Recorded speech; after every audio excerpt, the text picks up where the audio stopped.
आप देख रहे हैं NMT न्यूज और आपको रखे सबसे आगे। पहलगाम से कानपुर पहुंचा शुभम का शव। चीख पुकार से दहरोटा गांव। सीएम योगी श्रद्धांजलि देने पहुंचे। हर अपडेट। सुमित शर्मा कानपुर। जम्मू कश्मीर के अनंतनाग जिले के पहलगाम आतंकी हमले में शुभम द्विवेदी की हत्या कर दी गई थी। बुधवार रात लगभग 2 बजे शुभम का शव पैतृक आवास हाथीपुर गांव पहुंचा। आधी रात के समय परिजन, रिश्तेदार और बड़ी संख्या में ग्रामीण शुभम के शव का इंतजार कर रहे थे। सन्नाटे को चीरते हुए जब एम्बुलेंस का सायरन सुनाई पड़ा तो चीख पुकार मच गई। एम्बुलेंस घर के बाहर रुकी तो परिवार बिलख पड़ा। चीख पुकार से पूरा गांव दहल उठा। परिजनों ने शुभम के पिता को किसी तरह संभाला। सीएम योगी आदित्यनाथ भी यहां श्रद्धांजलि देने और परिवार से मिलने पहुंच गए हैं। सीएम योगी ने कहा, 22 अप्रैल को पहलगाम कश्मीर के अंदर पर्यटकों के साथ जो आतंकी हमला हुआ है, कानपुर के एक परिवार का एक नौजवान आतंकी हमले का शिकार हुआ है। शुभम द्विवेदी 2 महीने पहले ही जिसकी शादी संपन्न हुई थी।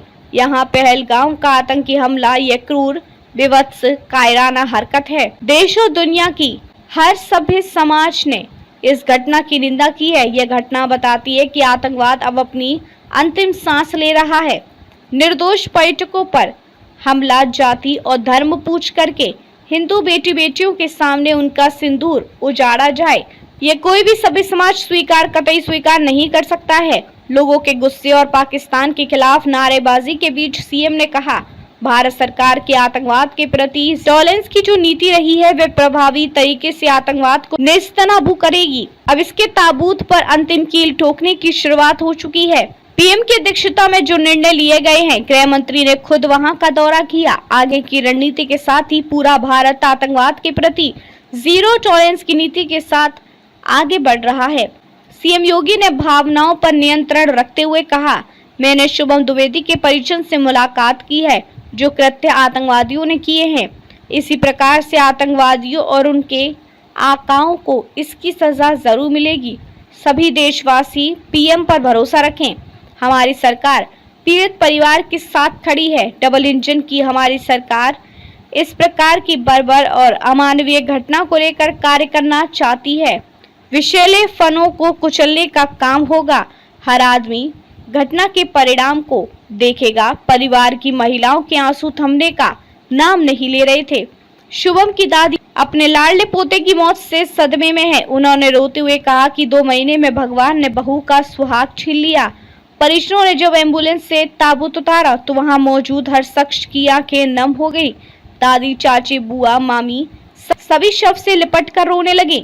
इसके बाद शव को डीप फ्रीजर में रख दिया गया। अमौसी हवाई अड्डे से एम्बुलेंस के साथ कैबिनेट मंत्री राकेश सचान, उच्च शिक्षा मंत्री योगेंद्र उपाध्याय साथ आए। मंत्रियों ने शुभम को श्रद्धांजलि दी और परिजनों को सांत्वना दी। शुभम का शव देर रात अमौसी एयरपोर्ट से 14 गाड़ियों के काफिले के साथ एम्बुलेंस से ग्रीन कॉरिडोर बनाकर कानपुर भेजा गया।